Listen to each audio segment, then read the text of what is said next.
Okay, this is to set the scene a little bit. This is Kandahar, southern Afghanistan. This is the Afghan National Army base, and one of my jobs. I'm a security person. So one of our jobs was to walk this airfield and protect the maintenance workers that were working on those Mi-17 helicopters. So that's what I'm doing out there. But I mean, I'm a photographer, so when I saw the red sky, I was just like, I gotta film it.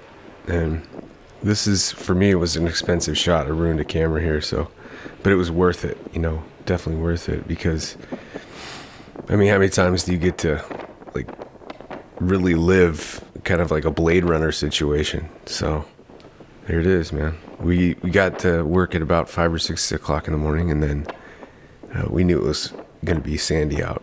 The wind was howling out there, and when the wind starts blowing around the Redistan Desert, the air picks up with this red, fine dust, and it's really beautiful if the sun's out. So the sun's fully out there, and it just kind of illuminates this beautiful area. As you can tell, that I'm pretty much really focused on photography, not so much security, but I just love it, man. I loved it when I walked out there. I was just like, this is like a movie. So I threw some horsemen in the background just to kind of add to the effect. Of course, it's not real. I don't even know. It's just a stock image of a horseman. Before there were tanks in Afghanistan, there were horses. So they have a long history of like paintings with these horse riders on them. So that's why I thought that would be a cool thing to add in the background. But yeah, you can go watch a movie or you can go do it. And I think everybody on that base is all about going and doing it. So it was cool. I'm just walking around posing because I figured one day somebody's going to take this image, or you could really do something cool with it. And with my little knowledge on graphics and stuff, I tried my best. So hopefully it's not too boring for you.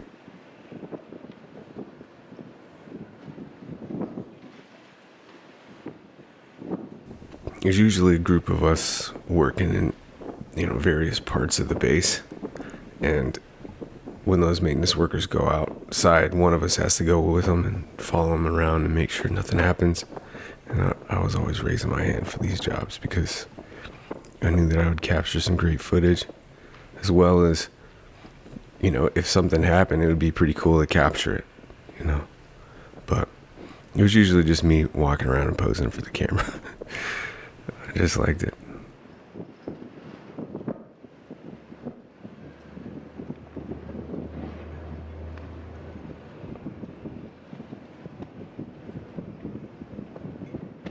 It was pretty cool. The Afghan National Army workers would come in and they'd see me, and if they hadn't seen me before or talked to me, they would start speaking Dari to me, which is their language, one of them. And I'd be like, dude, I'm from Arizona. I don't know Dari.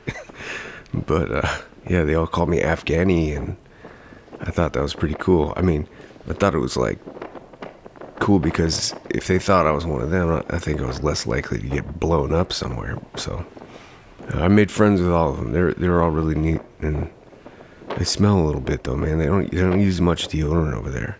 I don't even think they have it. But it's not about. They're all clean. So when they pray 5 times a day. They wash their face, and I think they wash their feet every time. So they're clean people, but they don't have deodorant under their arms. So they'd come up and, they get real friendly with you. If you've been over there, you see the Afghanis associating with each other. They're real friendly. Hold hands. They kiss each other. So it's a bizarre lifestyle. So, I made friends with them, but when they started, kind of trying to get close, it was like, whoa, dude, calm down.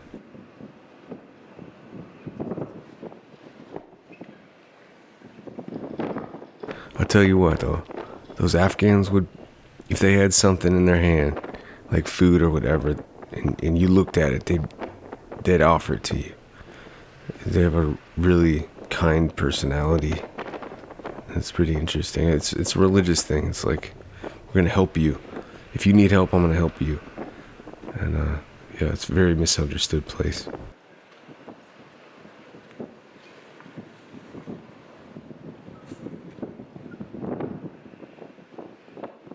I just felt so privileged to be out in this situation. I knew someday I was going to do something with it. You know, as little as this is, it's not that big of a deal. But yeah, so I'm here. I am posing and acting cool. You know, got an AK in my hand. I'm real cool.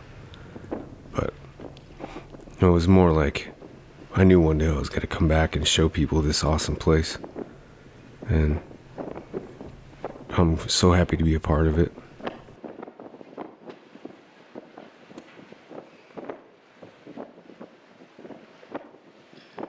You know, but the reality is our warriors have had to fight into this stuff. I mean, imagine that. You're trying to run around and figure out who the enemy is while this dust is in the air and you can only see for about 50 yards and you cannot make out anybody within 10. It's crazy. It's scary, actually. I mean, this is beautiful to a photographer, but I mean, if I was running around and there was like active hostiles running around, that'd be so freaky, man. And that's their lifestyle. They're tough. The soldiers that have been over there are tough, and the soldiers that have defended this land are tough people.